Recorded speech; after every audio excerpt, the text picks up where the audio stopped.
Llámenos, compañeros, para escuchar la investigación especial aquí en Sin Censura. Querido Toño, público memorioso, vámonos rápidamente a la investigación, el reportaje del día de hoy. Y usted sabe que estamos en el triste marco, porque es un triste marco de la represión del 2 de octubre de 1968, y déjeme informarle que sobre eso vamos, porque durante el gobierno de Gustavo Díaz Ordaz, déjame informarte, Toño, la estigmatización contra los representantes del movimiento estudiantil de 1968 fue una brutal estrategia de Estado. Infelizmente, duele reconocer que el movimiento estudiantil en México aún carece de reportajes que reflejen la auténtica realidad del conflicto y el tamaño enorme de la represión estatal. Y eso se debió en gran medida, porque tiene una explicación, a que los medios de comunicación, como usted ya sabe que es una triste y funesta tradición, estaban, como hoy parecen también estarlo, controlados, no en ese caso como hoy por el corporativismo, sino en aquel momento eran controlados por el gobierno. Y debido a eso, Toño, apenas cubrieron tímidamente, pálidamente, los eventos significativos de aquel momento tan triste en la historia, no solamente de México, sino de todos los movimientos sociales. Apenas cubrieron la Marcha del Silencio, la masacre de Tlatelolco, muy tímidamente, la verdad sea dicha. Esa situación, evidentemente, llevó a una falta de análisis, a una serie de tergiversaciones narrativas muy propicias para el gobierno, que fueron colmadas con mentiras por los periódicos y revistas afines al régimen díaz-ordazista, hay que decirlo con todas sus letras. Sin embargo, es una punzante realidad que la represión contra algunos de los representantes más importantes del movimiento estudiantil de 1968 fue terrible, fue sistemática e incluyó toda clase de detenciones y de exilios forzados. Y uno de los intelectuales que padeció esa estigmatización por parte del Estado fue, infelizmente, un personaje llamado Sócrates Campos Lemus, un destacado intelectual del movimiento estudiantil del 68, quien en su momento, Toño, fue acusado sin ninguna prueba de haber traicionado. La tortura y detención arbitraria de Sócrates Campos en 1968 impactaron profundamente su vida personal, su carrera. Y es que déjame darte más detalles, porque luego de haber padecido cárcel injustamente, Sócrates fue liberado, pero el gobierno, a través de sus medios de comunicación afines y de sus intelectuales orgánicos, maiceados ya desde entonces y desde antes, por supuesto, se encargaron de estigmatizar a Sócrates como delator del movimiento estudiantil. Eso afectó indudablemente su reputación, pero lo más lamentable de todo el asunto, Toño, es que no había pruebas. No había ninguna, no había datos duros. Lamentablemente, los testimonios sobre la supuesta colaboración de Sócrates Campos con la Dirección Federal de Seguridad, porque eran algunos de los señalamientos que le hacían, eran controvertidos y no se sostenían con ninguna prueba. De hecho, no había prácticamente ni una prueba. La estigmatización emprendida por el gobierno, Toño, estaba siniestramente aceitada, y utilizaron a los representantes del periodismo, que ayer como hoy pues han aceptado vender su conciencia al mejor postor, y uno de ellos fue precisamente, hay que decirlo fuerte, hay que decirlo que se escuche, fue Gilberto Guevara Niebla, un ex representante estudiantil, y hay que llamarle representantes estudiantiles y no líderes del 68, porque era justamente algo que Sócrates Campos Lemus estaba en desacuerdo. Ellos querían en el gobierno que se les tomara como líderes para después decirles lidercillos, para tener parte de ese estigma tatuado en su frente, pero no. Sócrates dijo, somos representantes en el mejor de los casos, y este representante, Gilberto Guevara Niebla, fue uno de los personajes que afirmó que Campos Lemus había ayudado a identificar, incluso yendo celda por celda, a compañeros detenidos tras la matanza del 2 de octubre de 1968, sugiriendo que el papel de Sócrates era parte de una estrategia de represión que estaba orquestando precisamente el gobierno, nada más alejado de la realidad. ¿Por qué? Porque las pruebas específicas contra Sócrates Campos Lemus se basaban principalmente en esta clase de testimonios, en testimonios de excompañeros del movimiento estudiantil, como este señor Gilberto Guevara Niebla, que fíjese usted nada más, curiosamente, forma parte del grupo Nexos. Porque ha estado ahí el señor Gilberto Guevara Niebla, pero también, curiosamente, este escritor sinaloense, Gilberto Guevara Niebla, lo digo para que lo subraye, es uno de los sujetos que se presenta en sí como un líder del Consejo Nacional de Huelga del movimiento estudiantil del 68. Pero mira cómo son las cosas. Durante el salinato fue nombrado a manera de premio subsecretario de Educación Básica en la SEP. Estamos hablando del 92, del 93. Ahí precisamente es cuando conoce a Héctor Aguilar Camín. De hecho, hay una columna de Héctor Aguilar Camín que publicó no hace mucho tiempo y que dimos a conocer en su momento, donde habla precisamente Héctor Aguilar Camín de Gilberto Guevara Niebla y dice, sí, este asunto que nosotros prestamos servicios, pues bueno, se le habíamos enviado a Gilberto Guevara Niebla, que curiosamente también, porque ya ve cómo son las curiosidades, pues eran amigos los dos personajes salinistas y este señor Gilberto Guevara Niebla, que se presenta, se ha presentado siempre como líder del movimiento del 68, no lo es. Han dejado mucha estela de dolor a su paso, porque fíjate, Toño, que Sócrates Campos Lemus en su momento tuvo que irse, tuvo que salir de la ciudad junto con su esposa e hijos, Tania e Iván, a una apartada región allá en Zacatecas. Pero las cosas no pararon ahí. Campos Lemus continuó padeciendo la persecución y la amenaza del Estado, que en ese momento, no se le olvide a usted, estaba en garras del PRI.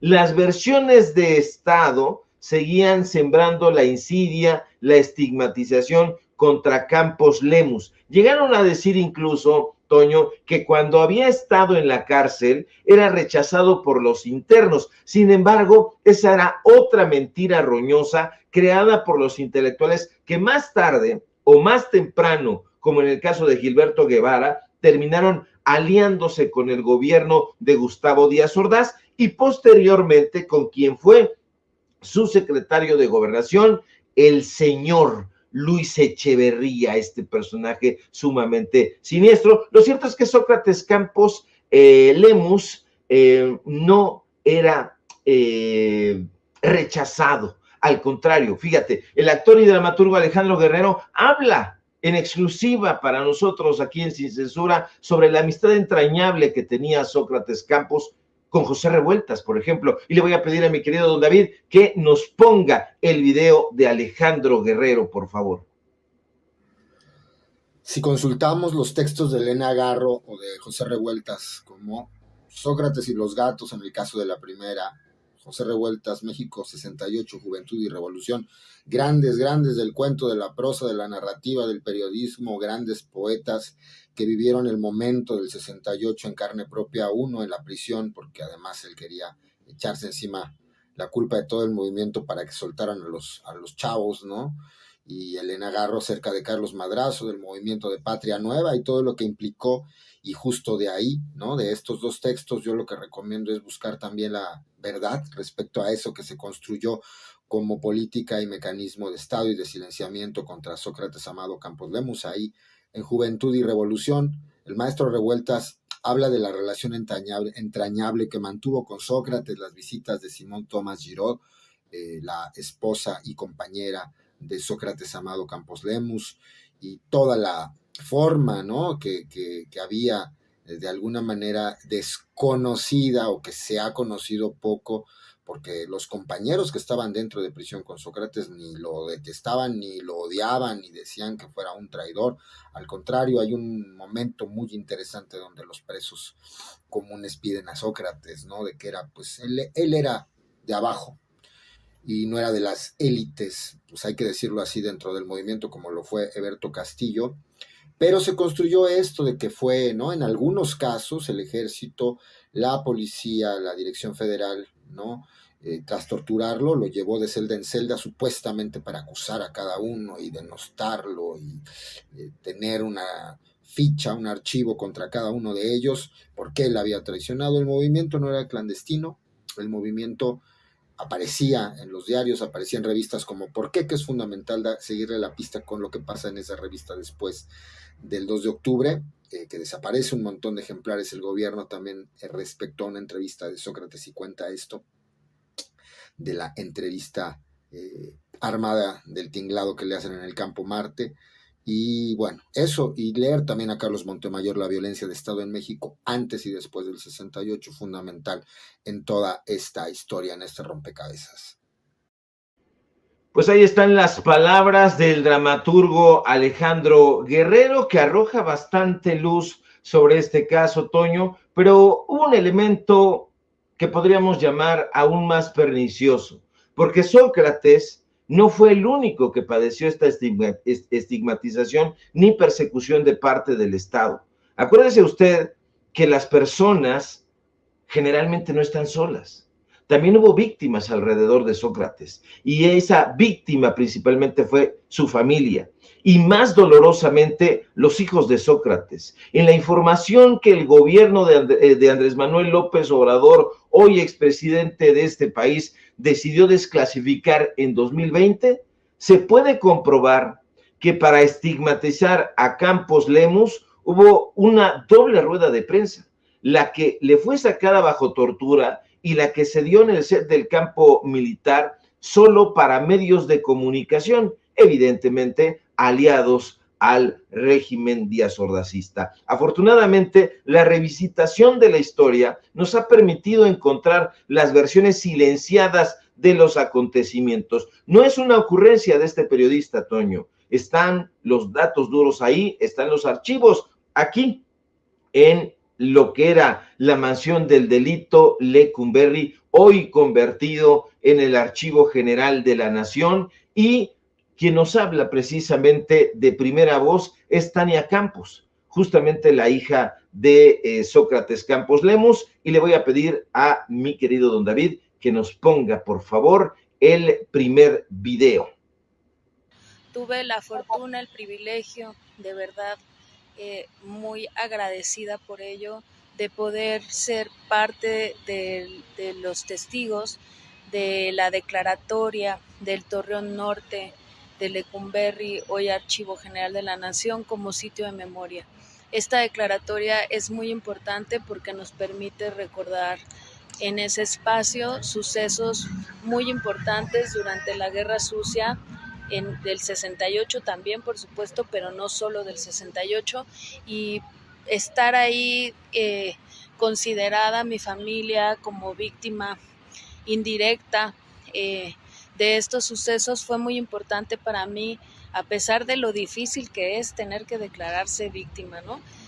Pero lo hice porque creo que eso daba la oportunidad de aprovechar ese espacio que se me abría para mencionar lo que sucede con otras familias, con otras hijas, con otras hermanas, madres, que estuvieron ahí al pie del cañón, sufriendo las consecuencias de la represión, de los gobiernos que hubo.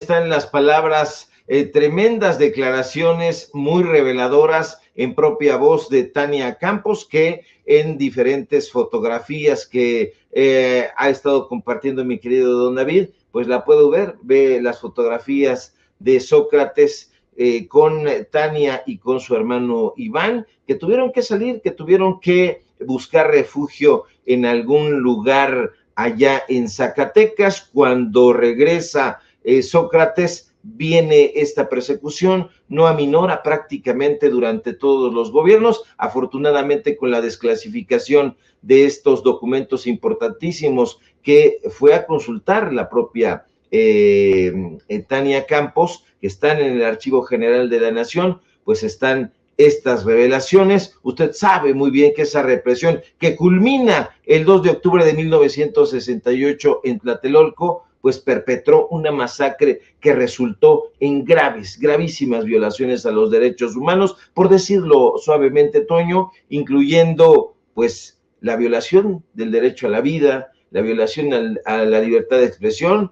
y, digámoslo, sin eufemismos y sin ambajes, los asesinatos a los jóvenes estudiantes. Y este evento marca una inflexión en la historia política de México y deja una huella imborrable en la memoria colectiva de nuestro país. De ahí la importancia, Toño, de lo que hoy ha ocurrido. Fíjese usted nada más, en la primera conferencia mañanera de la presidenta Claudia Sheinbaum, y es que la presidenta instruye a la titular de la Secretaría de Gobernación, Rosa Isela Rodríguez, a que se ofrezca una disculpa pública a nombre del gobierno a 56 años de la represión estudiantil de 1968, y esa disculpa, Toño, también debería ser extensiva a Sócrates Campos Lemus, a su memoria. Él ya no está entre nosotros desde hace 3 años, y también debería ser extensiva a su familia tras haber padecido esta estigmatización de parte del Estado. A ver si tenemos por ahí el último video, mi querido don David.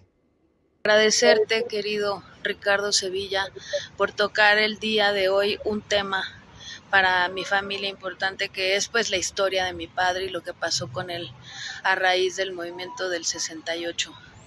Él decía que la verdad era hija del tiempo y lo estamos atestiguando poco a poco. Los documentos que se liberaron por decreto en el 2020 del Archivo General de la Nación nos han permitido profundizar en esta historia y encontrar evidencias de lo que él sostuvo toda su vida.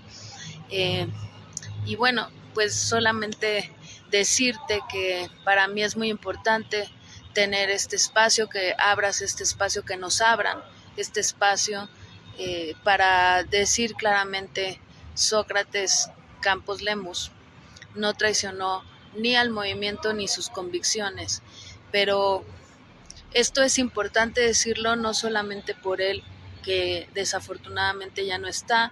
Hoy era un día para él de luto, era un día en el que él no salía y yo solía llamarle. Él hace 3 años que no está con nosotros físicamente, pero si está en algún lado, sé que está muy contento de saber que se ha cumplido ese dicho de que la verdad es hija del tiempo.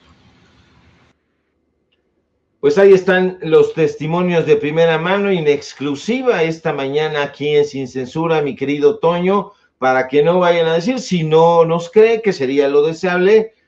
Aquí hay un Metrobús que pasa sobre Eje 3 y lo puede usted tomar, sobre todo aquellos derechosos que insisten en decir que creen en Gilberto Guevara Niebla después de todas las cosas y datos duros que les estamos presentando. Pues habrá todavía quien quiera creer en Héctor Aguilar Camín y sus secuaces. Habrá quien crea en Marcelino Perelló, ya tampoco está entre nosotros, pero Marcelino Perelló pues era un auténtico misógino. Precisamente por eso le dieron una patada, imagínense usted, en el periódico Excelsior, en la UNAM, porque dijo unas barbaridades que no quiero ni recordar. Pero pasa ahí el Metrobús, Toño, para que lo tomen aquellos derechosos, se bajen ahí en el Archivo General de la Nación y se metan a consultar esta información que ha sido por fortuna desclasificada, así que se merece una disculpa la familia de Sócrates Campos Lemus y desde luego él, quien fue el estigmatizado, pues a su memoria, mi querido Toño. Sí, no, una disculpa pública que seguramente podrían estar considerando ya en el equipo de la doctora Claudia Sheinbaum, querido Ricardo, porque como seguramente viste en la mañanera, están pendientes del público consentidor de Sin Censura, están pendientes de lo que planteamos aquí. Hoy la doctora Claudia Sheinbaum dijo en un par de ocasiones, es turno de Sin Censura, le va Sin Censura, ¿no? Entonces seguramente te están escuchando y podrá llegar esa rectificación, esa reivindicación que por supuesto es justa para Sócrates Campos Lemus y para su familia. Y querido Ricardo, yo me siento muy, muy feliz de que podemos seguir tratando este tipo de temas aquí contigo.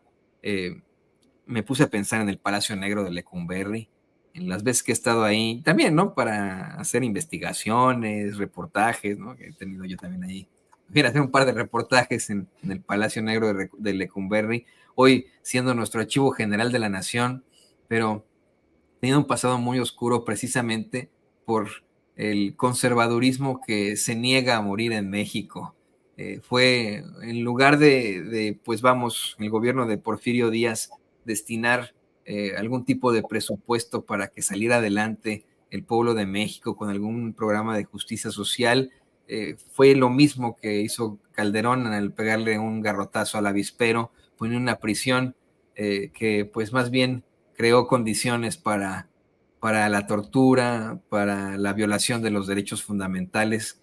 Y bueno, al menos pensando ya que se trata de nuestro Archivo General de la Nación, eso me parece muy, muy propositivo. Me parece que para eso debió ser ese recinto, no para guardar almas en pena, sino para guardar el conocimiento de todos los mexicanos.